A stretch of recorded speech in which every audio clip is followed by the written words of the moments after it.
Guys, ako na naman ito. Napakita ko sa inyo. Ito yung gawa ko kapon. Ito yung hollow block ko sa sa CR. Yan. Hindi ko sa nataas agad kasi siyempre pag nag-hollow block tayo, hindi mo pwedeng patong-patungan na diretso sa taas kasi mangyayari niyan, tutumba. Ganon. Ayun. Diba? Ganyan yung bahay ng CR ko. Ayan. Kita nyo guys. Ayan. Tapos naghalo ako ulit para taas ko na.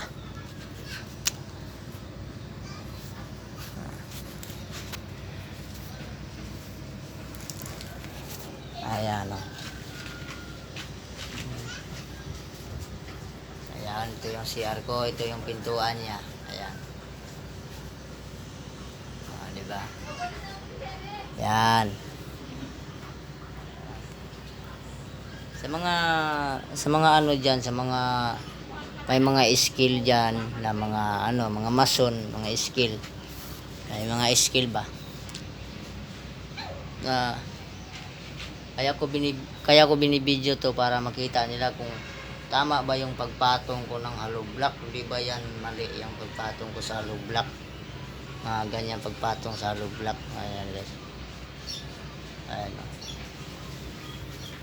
Ayan.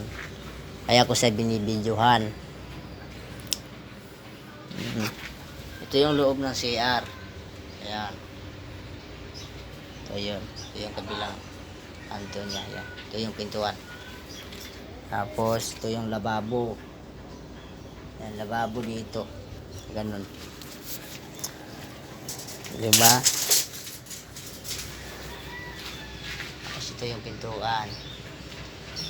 Ayan. Yun ang ganda ng bahay ng boss ko. Walang nagawa niyan.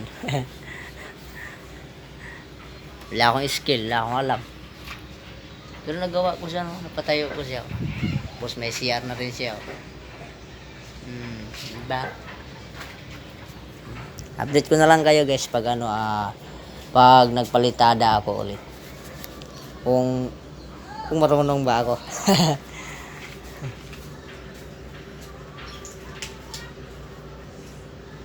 Bye-bye.